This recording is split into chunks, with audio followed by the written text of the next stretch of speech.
my first thing on the agenda was basically just to let everybody know, if I haven't met you before, I'm John Delvecchio. I'm, the person behind Street Skills and the Cornering Confidence program. I'm a high school teacher. That's my normal day-to-day job. And this school is sort of something on the side that I've been working on since 2015. And I wanted to make myself available to people that take the online course or read the book or see a video on YouTube. And I was a Motorcycle Safety Foundation coach for 10 years where I taught their curriculum. And once I started to go off on my own, I knew I wanted to do something more with advanced training, if you will, lack of a better word. And I said, I could try to be everything to everybody. I could try to do this. I could try to do that. But I said, I'm gonna focus in on the cornering. I think that's the most enjoyable part for many people. I think it's the part where people can get themselves into trouble.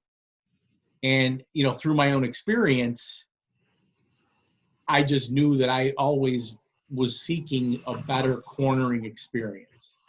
And after developing, the Cornering Confidence program, the book and whatnot, it just kind of worked in that direction. And, I think to myself, oh, maybe I should do something else. Maybe, I should teach this or that. Or I said, I haven't really spread the message enough about the Cornering Confidence, because there's actually more to it than just cornering confidence. I think that the skills in the book and in the course, when I teach at the track, the same curriculum, I think it just makes you a better rider overall.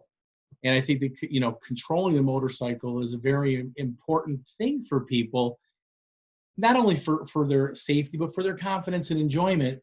And, one of the things that is sort of a downer about what we do in motorcycle, instruction, education or whatnot, is the statistics tend not to yield the results that we really want, that it's going to make riders safer. And I have a hard time believing that if you take the MSF class or any basic training class, that you won't be a better rider than had you just thrown a leg over it. And but when I first started doing on my school, I started with on-road training tours, coaching tours, if you will. And a friend of mine, Dan Pedersen from the smarterusa.org group, he sent me some research that said, well, there really is no evidence that proves, through this study that he showed me, that taking people on the road training is going to make them safer. But what the training did say, or the research on the training, it said that motorcyclists enjoy the experience more. And I think that's where I put the focus on what my philosophy is, what I'm doing. I think that I can't predict everything. We can't predict everything. We want to be safer. I feel that being in supreme control of your motorcycle makes you safer, but I just want people to enjoy motorcycling to the fullest that they possibly can. And, that's a relative term, because, relative phrase, because what someone thinks is an outstanding experience, someone else might think is ho-hum or run of the mill kind of thing. Now, I've really said a little bit about my introduction here, and I send out a newsletter every month. In the newsletter, I surveyed people to see when they would like to have these, what the topics would be, and based on what people said, I tried to fill the points that they liked as much as possible. And so I wanted this to kind of be a Q&A open session where people could ask me questions about cornering confidence, but also just so that we could build a community, people can share where they are. I've already learned about people from Vancouver that showed up, and I'm meeting for I don't know if it's the first time, or I don't know if we've met before through email or whatnot, but it'd be nice just to, create a community. And, we all have our local riding groups. and that's great too. But it's interesting because when I'm with my riding buddies, I'm not Coach John, the motorcycle, trainer. I'm just the regular guy. And it's interesting because, we have people that tend to have problems from time to time, including myself, but, we don't really talk about, well, hey, let me bring you over to the side, because, I'm kind of off the clock then. And, one of the things I've learned as just a teacher of many different things, unless someone is really asking for the information or pursuing the information, they're less receptive to the message. Maybe you've seen this in your writing groups where someone goes up to someone and says, hey, you should really do this, and the person's like, hey, go jump off a bridge, kind of thing.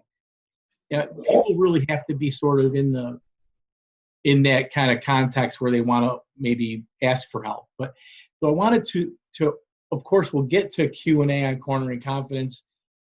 I really haven't had that many opportunities to interact with people about the curriculum this year.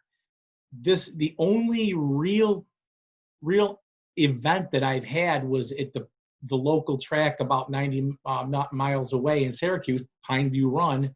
I participated in a track event at a 1 mile track, and I was the street program coach.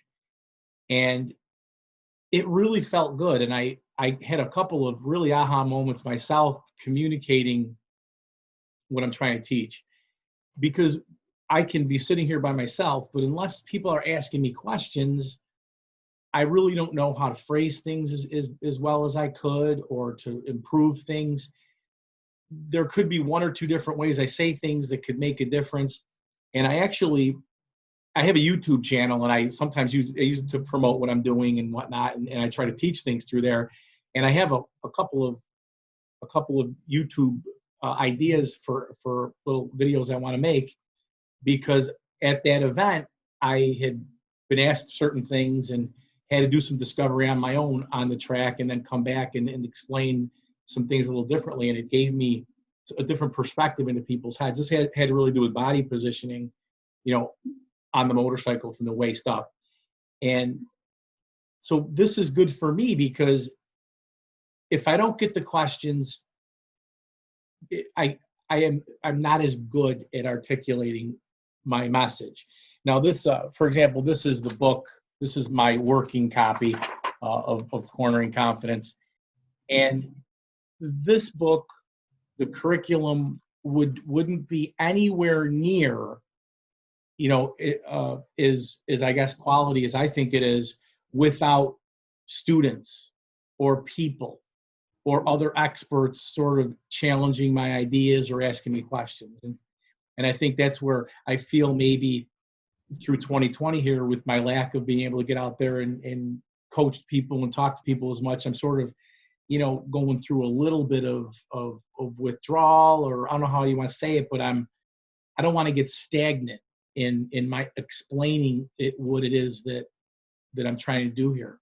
So I wanted this to sort of be a little bit of a social gathering, and also a Q&A about, anything in Cornering Confidence. And really, I guess, by a show of hands, I mean, is it the book that got you here? The YouTube, the book? Anybody read the book? YouTube channel? Online course?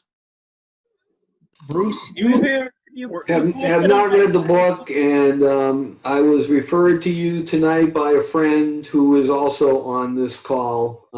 So I really don't know anything about your course or you. I'm just a motorcycle enthusiast who thought I'd check it out tonight. I mean, do you ride a BMW? No, I ride a Kawasaki. Okay. My friend rides a BMW though.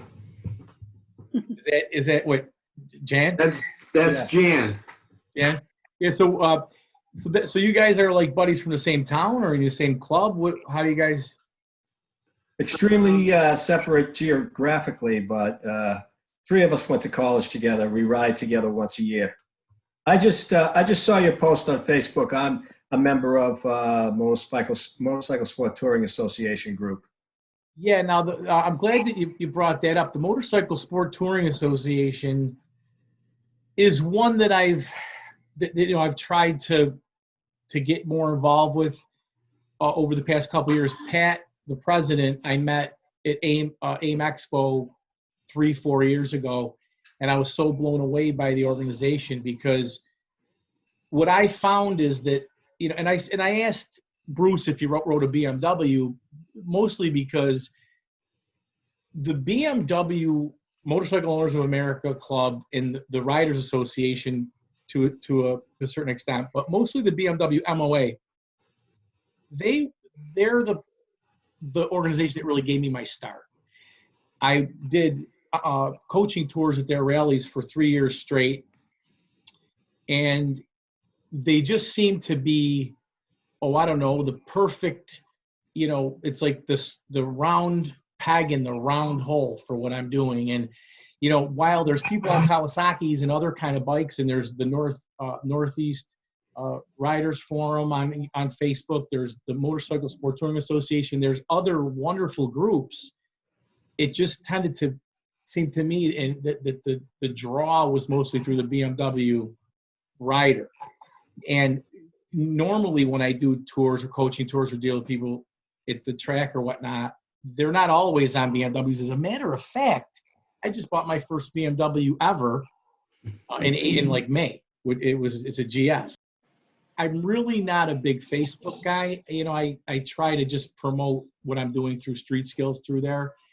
And so I do share events through there, and there's 4 or 5 groups tops that I like to post things to. But I'm glad you came. And so I guess, Jan, what do you guys ride when you take this annual trip? Where do you guys go? Well, we were all in New England and New York, but I'm in Florida now. And we've been riding mostly New York and New England.